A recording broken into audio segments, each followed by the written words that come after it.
स्वागत है आप सभी का हिंदी खबर में। मैं हूं आपके साथ त्रिशला यादव।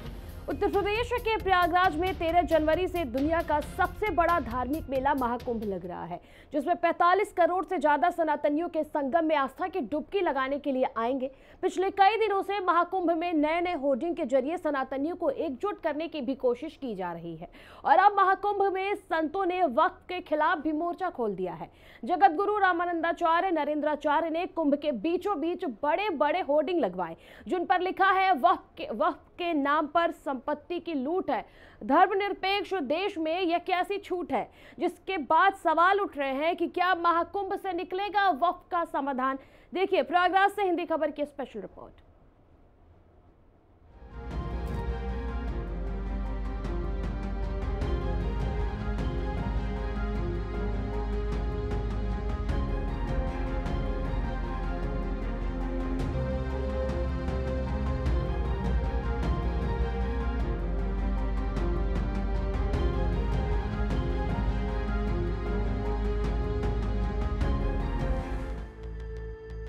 वक्फ की लूट महाकुंभ में गूंज, महाकुंभ में वक्फ के विरुद्ध महायज्ञ, वक्फ के खिलाफ संतों का शंखनाद, महाकुंभ से निकलेगा वक्फ का समाधान। वक्फ पर नकेल की बात, मौलाना को लगे आघात।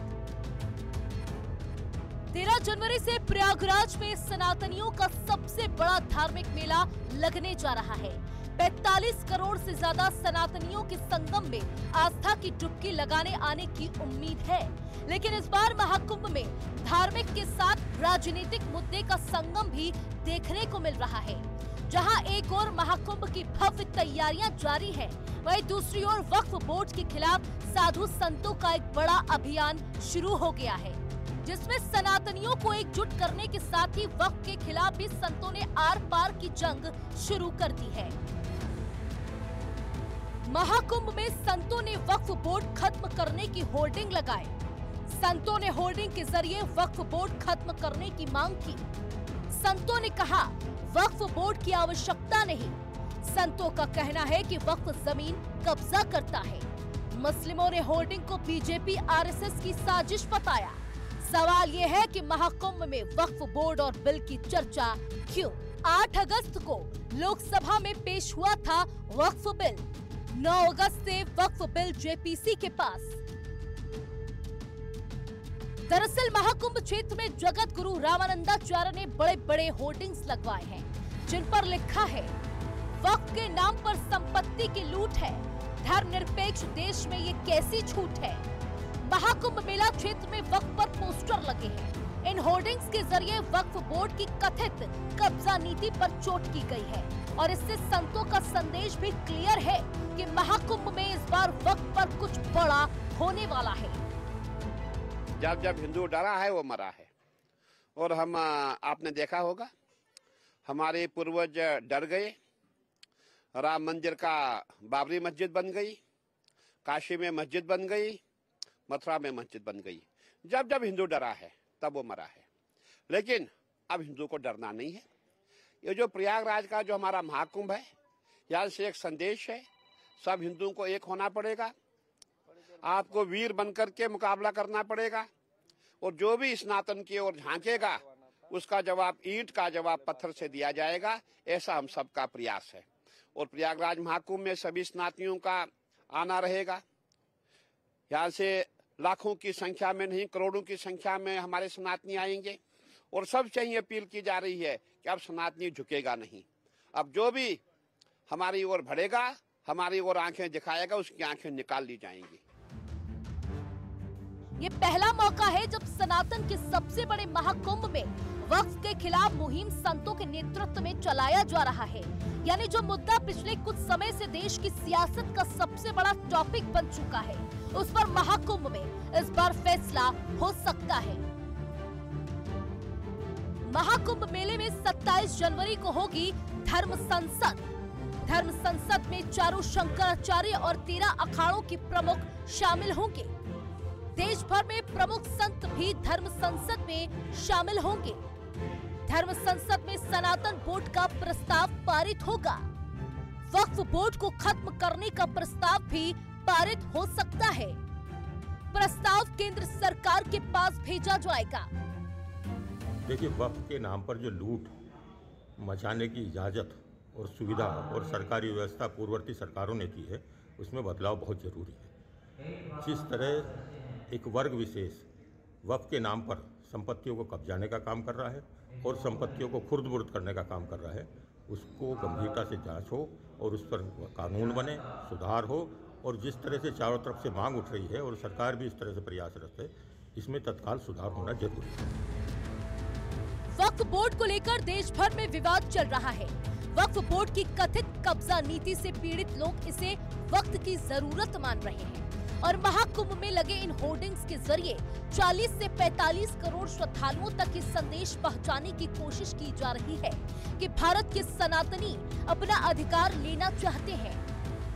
अभी तक आपने चुनाव में ऐसे कई नारे सुने हैं, बटेंगे तो कटेंगे, एक है तो सेफ है। लेकिन प्रयागराज की धरती पर लगने वाले महाकुंभ मेले के आयोजन 13 जनवरी से होना है और वहीं पर जगत गुरु नरेंद्राचार्य जी ने जो है वो जगह जगह पोस्टर लगाए हैं और उनका हिंदुओं को जगाने का साफ उद्देश्य है। पोस्टरों में आप देख सकते हैं कि यहाँ पर लिखा है सभी हिंदुओं में एकता हो, और इसके पहले जो हमने आपको पोस्टर दिखाया था उसमें लिखा है हिंदू डरेंगे तो मरेंगे।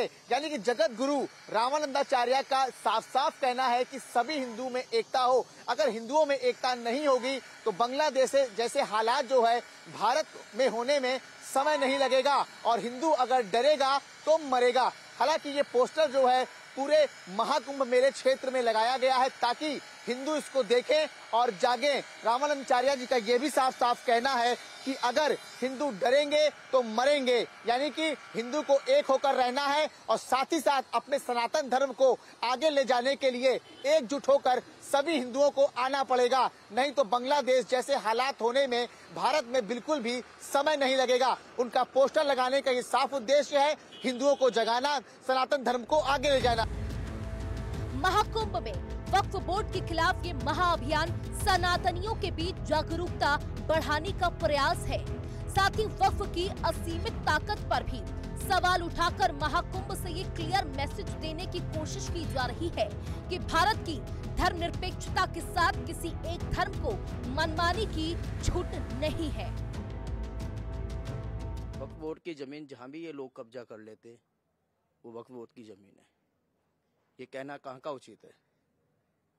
हमारे कोर्ट, सरकार, सबको उसके ऊपर एक्शन लेना चाहिए और कड़ा से कड़ा एक्शन लेना चाहिए। सनातन धर्म की जगहों पे भी इन लोगों ने जहां भी देखो वहीं कब्जे कर रखे, वो हटने चाहिए। महाकुंभ शुरू होने से पहले प्रयागराज में तरह तरह के सनातनी होर्डिंग लगाए जा रहे हैं। इससे पहले कुंभ में डरेंगे तो मरेंगे के पोस्टर भी लगाए गए थे और इसके जरिए हिंदुओं को एकजुट होने का संदेश दिया गया था। यानी हिंदुओं को एकजुट करने के लिए महाकुंभ को चुना गया। प्रयागराज से हिंदी खबर की स्पेशल रिपोर्ट। महाकुंभ की पवित्र भूमि से संतों का ऐलान साफ है, लाउड है और क्लियर है कि धर्मनिरपेक्ष देश में इस तरह से धर्म के नाम पर संपत्ति की लूट नहीं चलेगी। जनता को बरगलाकर अपना धार्मिक एजेंडा सेट करने की कोशिश नहीं चलेगा। लेकिन सवाल यह है कि महाकुंभ से पहले जितने भी पोस्टर लगाए जा रहे हैं, क्या सबका कनेक्शन वक्फ बोर्ड से जुड़ा है या फिर इसके पीछे कोई और बड़ा सनातनी एजेंडा छुपा है?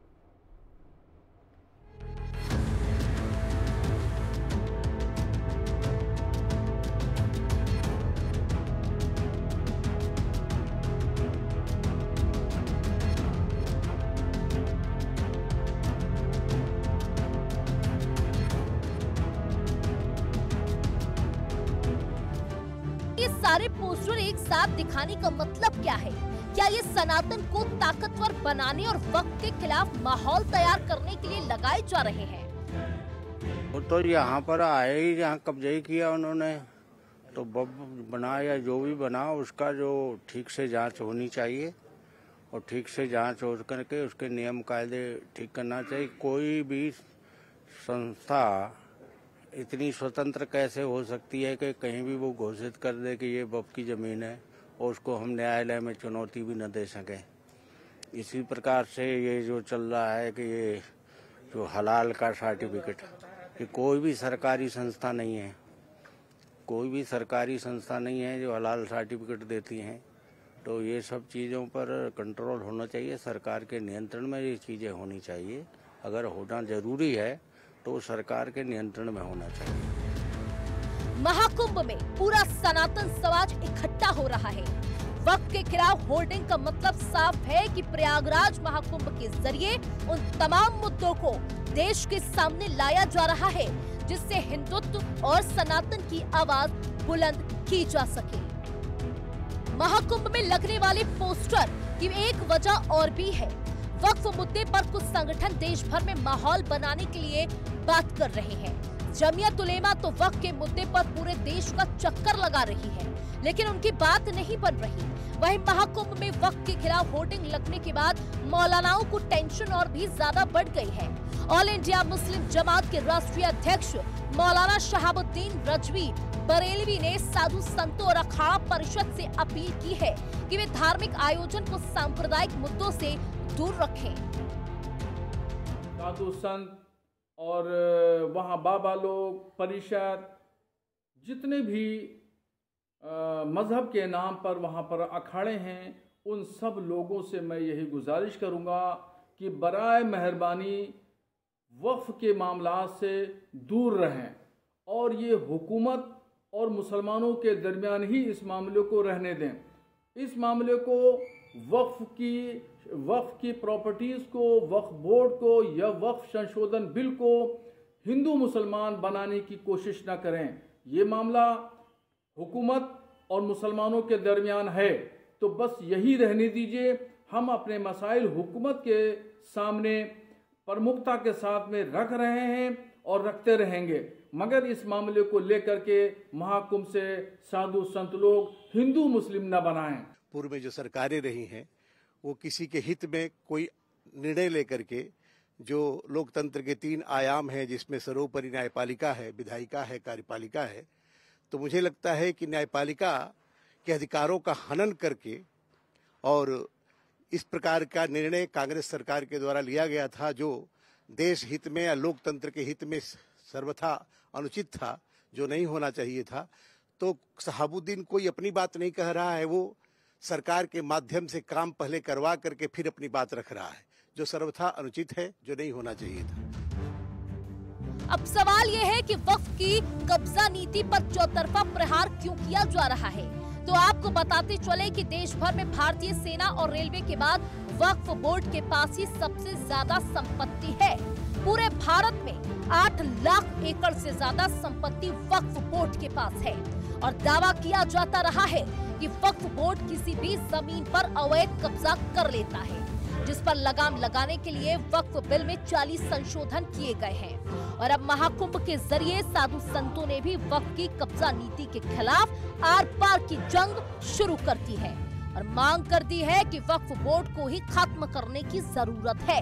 ऐसे में संतों की इस मांग का कितना असर होता है और धर्म संसद में वक्फ के खिलाफ क्या प्रस्ताव पारित किया जाता है, इस पर सबकी नजर टिकी रहेगी। प्रयागराज से हिंदी खबर की स्पेशल रिपोर्ट। और अब आगे बढ़ते हुए